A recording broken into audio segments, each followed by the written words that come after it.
Nearly a year after Joe Biden defeated Donald Trump in the 2020 election, the nation remains plagued by disinformation that pits citizen against citizen. Amanda Pampuro and Bianca Bruno took a look back into how disinformation and conspiracy theories grew in the United States and the lasting effects they may have on the body politic. I basically was always interested in politics because I love economics. And then when I went to the US, I got interested in American culture and American politics. And then when Donald Trump won, that really sort of kick-started my sort of fall down the rabbit hole because it was so unexpected. I was so shocked. I was a Bernie Sanders supporter, I guess you should say. And I was very anti-Hillary, but it still wasn't like pro-Trump. And then after he won, there'd be a lot of things like the media would say about him that, you know, many things were like valid, but there was a lot of stuff that was just, you know, it was just taken out of context. Clearly, like he's clearly being figurative when you're taking him literally, things like that. So I eventually started being a Trump defender, and then I also started looking for a media outlet that was not anti-Trump. And that's how I kind of found Alex Jones and InfoWars. Our report on the incendiary radio host, Alex Jones. For years, Jones has been spreading conspiracy theories, claiming, for instance, that elements of the U.S. government allowed the 9/11 attacks to happen and that the horrific Sandy Hook massacre was a hoax. My name is Jatas Jadeja. I live in Sydney, in Australia. I just graduated from university last year with a degree in Bachelor of Arts with a major in economics and math. And I used to be a QAnon believer for about 1.5 years. I'm Bianca Bruno from San Diego. Amanda Pampuro here in Denver. QAnon, the belief that Jatarth fell into, started in October 2017 when a user on 4chan began posting under the name Q. With a die-hard speech ethos, message boards like 4chan, then 8chan, and 8kun attracted some pretty extreme personalities. No one knows why Q or who Q is, but the anonymous user claimed to have top-secret information and that Trump was going to take down the deep state from inside. You know, and I remember when it started, we all laughed about it, and we said, well, that's just on the dark web. You know, everything, of course, on the dark web, everything's strange and bizarre anyway. My name is Matthew Hanna, and I'm an assistant professor of digital humanities at Purdue University, where I teach courses in digital humanities and media studies. When did you stop laughing about it? It didn't take long. I think I stopped laughing about QAnon when I started seeing, Facebook pages on saving the children, and they were showing up on my mainstream page.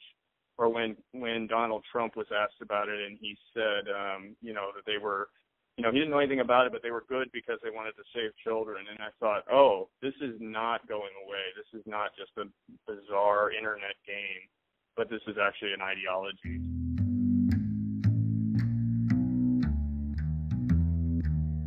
But where did QAnon conspiracy theories come from? It's just the same Nazi crap that's been motivating people to do bad things for a very long time. That's Brooke Binkowski, a nationally recognized disinformation expert who has worked as an editor for fact-checking websites including Snopes and Truth or Fiction. She said QAnon conspiracy theories are no different than others before it with anti-Semitic origins.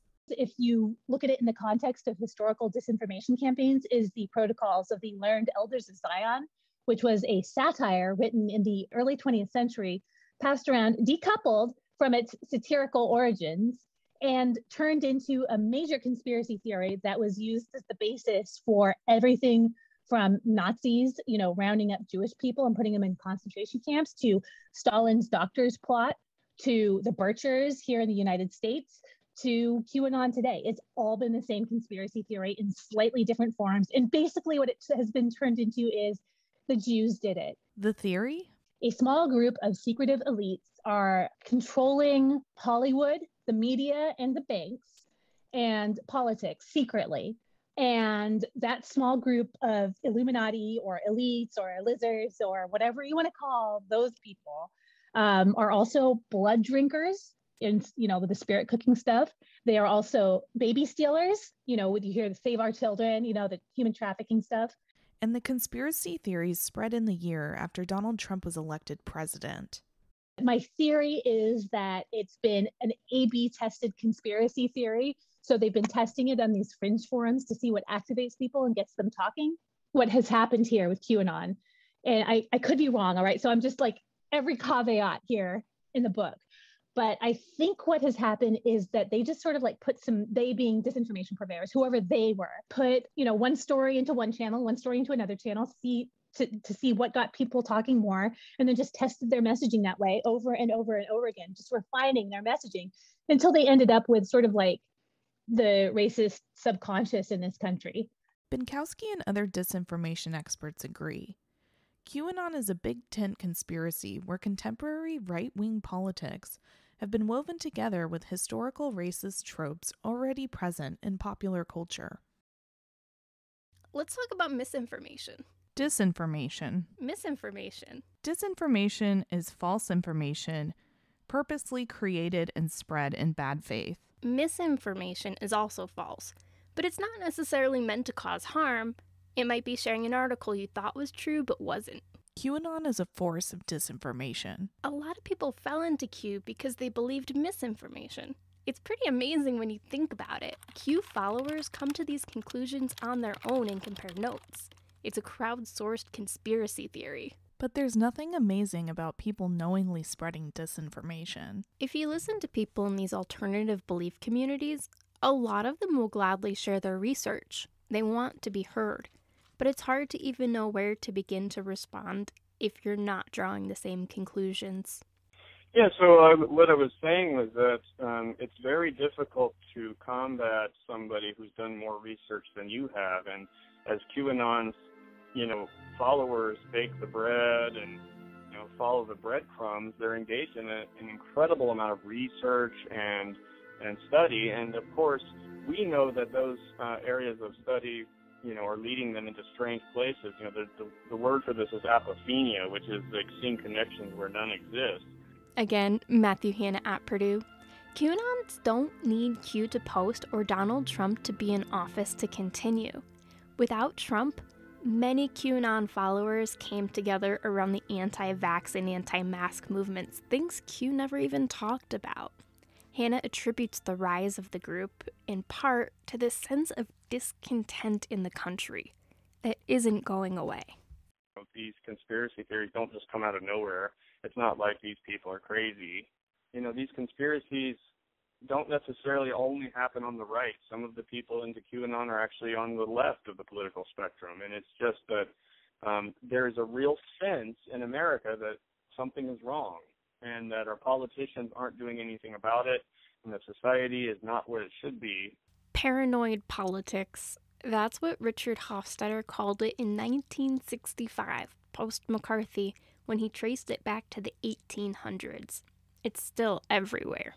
On the right, in La Jolla, Texas, where it was learned that migrants who had been released by Border Patrol, they were in La Jolla, found at a Whataburger with extreme signs of illness. And they themselves said they had COVID-19. And on the left. More and more and more and more about the extent of Russian involvement in the election and the investigations into the Trump campaign's contacts with Russia, both during and after the campaign. So it's absolutely worth mentioning that conspiratorial thinking is not solely the province of the right. Hi, my name's Ethan Zuckerman. I'm Associate Professor of Public Policy, Information and Communication at the University of Massachusetts Amherst. Participatory media has become the dominant media of the age. What you had was people taking Q's posts and essentially creating their own television shows. Everybody became a Fox News or OAN pundit on their own YouTube soapbox, trying to interpret the news of the day through the lens of QAnon. And that process of sort of discovering the truth for yourself and advertising it to the rest of the world, that turns out to be downright addictive. QAnon is just one movement to come out of this perfect storm of mistrust and technology. You know, I think most of us who study this space ultimately believe that QAnon at some point was taken over by the owners of the 8chan message board, and that they essentially killed off the character after Donald Trump, lost power. But there are still millions of people who are predisposed to a conspiratorial point of view. I think a lot of that conspiratorial thinking has now moved over to anti-vax and anti-mask thinking. I think that we'll see invocations of the deep state and invocations of a conspiracy or a cabal for quite some time to come, particularly on the right, because it does seem to be a very compelling narrative that a lot of people are following. But thinking of it just purely in terms of QAnon is probably an oversimplification at this point. Just pointing out inaccuracies isn't enough, is it? I don't think misinformation is a technical problem anymore. I think misinformation is now a political strategy. And for me, the turning point on this was 70% of Republican Congress people, voting not to accept election results. If one of the fundamental tenets of the Republican Party is going to be that the election was stolen, despite the fact that there's no factual data for it, then, how can we do fact-checking? If you're doing fact-checking, it's inherently going to be a political exercise. You're inherently going to end up saying, we can't allow these people to speak on these platforms because what they believe is factually inaccurate.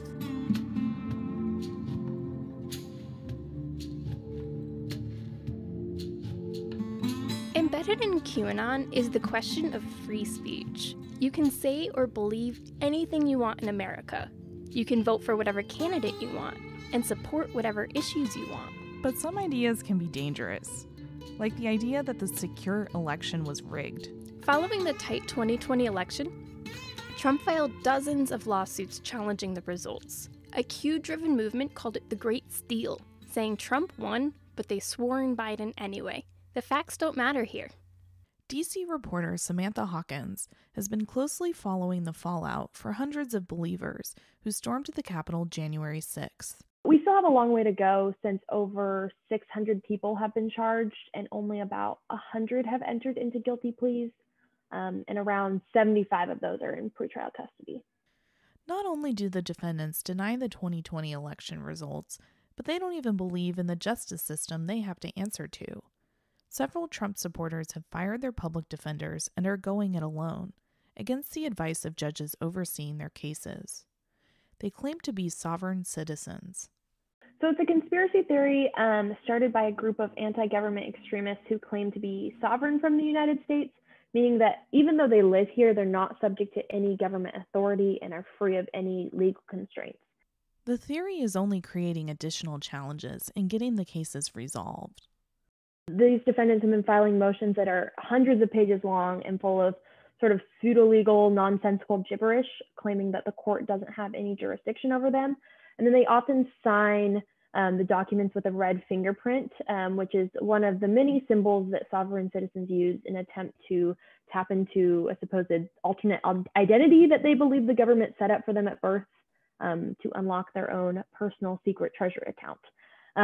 So one of the defendants that sticks out to me, her name is Pauline Bauer.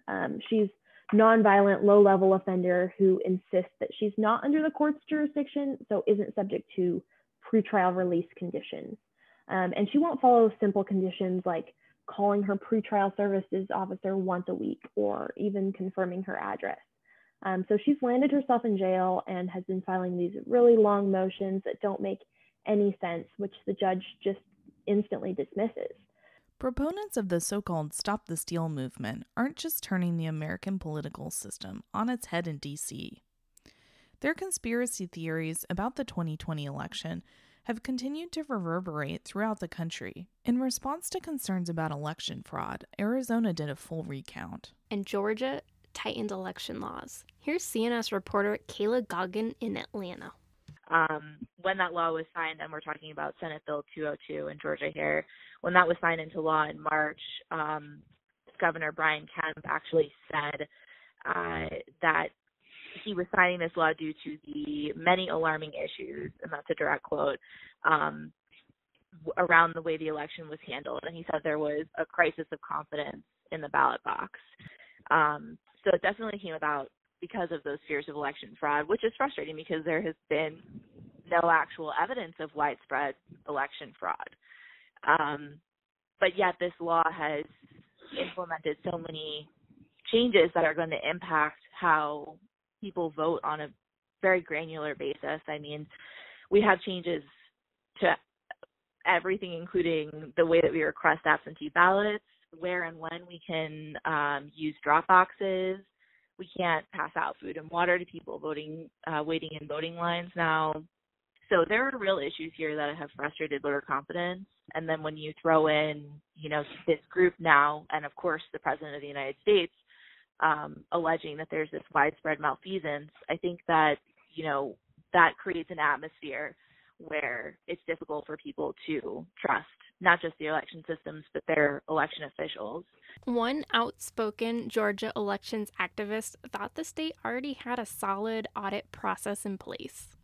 Yes, I'm Marilyn Marks, the Executive Director of Coalition for Good Governance. Because Georgia has such flexible opportunities for a losing candidate, and they, more than any other state I'm aware of, offer that candidate many bites at the apple to challenge. Trump just didn't take advantage of them. Starting with, Georgia permits, even before the county certifies the results, the county permits any candidate, no matter how far out the margin is, to come into the election board and ask for a discretionary recount based on anything that they believe might have gone wrong. Mark says skipping these technical procedural steps stirred up distrust, and now it's near impossible to talk about real election security issues. Marx's organization actually sued Georgia in 2017 over unpatched security issues in the new voting machines. There is no evidence that these elections were rigged. No, and that's the part that's hard to convey. Even if the election was carried out fair and square, there are still genuine issues of election security to be addressed. One of the problems with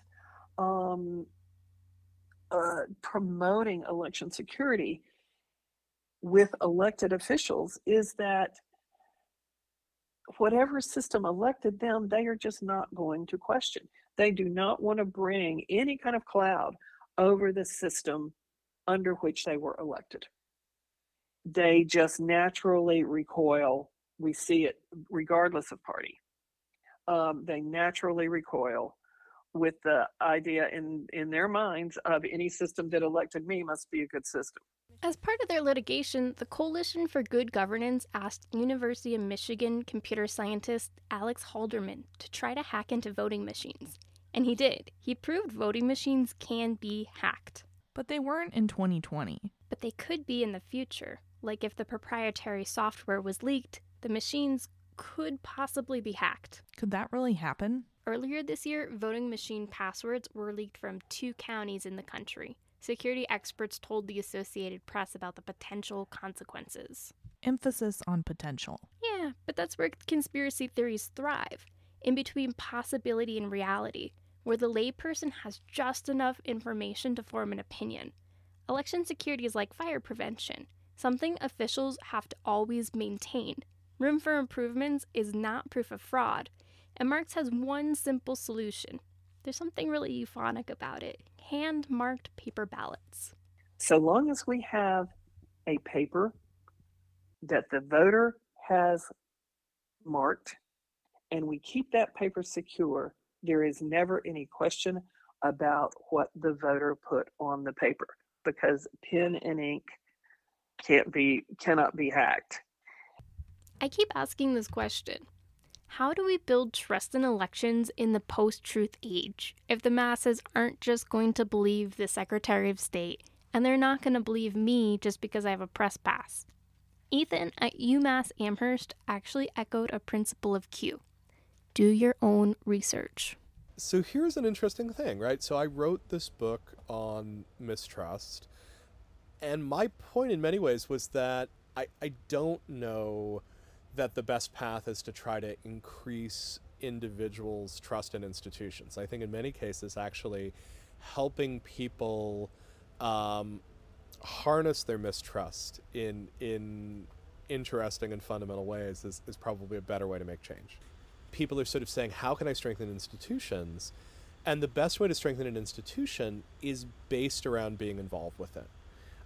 There were a number of sort of anecdotes of people who expected election fraud in 2020, became poll observers, expected to go in and sort of overturn the conspiracy of how the election was being stolen, and came away sort of going, wow, it'd be kind of hard to rig an election. These things are actually pretty thoughtfully put together. Today, Jitarth moderates an online forum for other ex-Q followers in recovery, and he says trust isn't going to come easy. If someone says, oh, we saw this photo of this guy just stuffing a ballot, right? A blanket carte blanche, it's all misinformation. This is not going to work, first of all. This is not, I don't know, like, it's too easy for anyone who's been watching mainstream media any time in the last 4 years to point out times where the media has intentionally or unintentionally, more often than not, misled people. It is ludicrous to then expect them to listen to you when you're standing on, like, a house built of sand. So you got to take them seriously. You can entertain an idea without accepting them and just calmly debunk it. But I also think on some level, you have to admit your own mistakes. How do we combat disinformation in a post-truth era where folks are crowdsourcing information online that aligns with their political leanings? We could use more journalists, for one thing. Journalists, we're the first defense against disinformation campaigns like this. We have to be. That's why we exist. And I believe that's why, so many shady companies have gone out of the way to buy us out or sue us out of existence or smear us using bots and trolls until, we're all so demoralized that we don't want to fight anymore. While that may sound bleak, Bienkowski pointed out participatory democracy should be our guiding light. Start participating. Use your voice. Use your voice, because the more we use it, the more chance we have of saving democracy. Because at the end of the day, the ultimate goal is to convince the world that American-style democracy is not sustainable. That's the whole goal of this, to get people softened up for the boot, to get us to accept authoritarianism. So don't accept it. The good, the bad, and the bizarre. This is what democracy looks like, and it's worth protecting. American democracy. That's no small potatoes. The good news is you are not entirely powerless to help combat disinformation. Always check multiple sources for news on current events, and never share content online that comes from a questionable source. Whether in the courtroom of the highest court in the land or on internet message boards, Americans are debating these issues that will determine the nation we will be.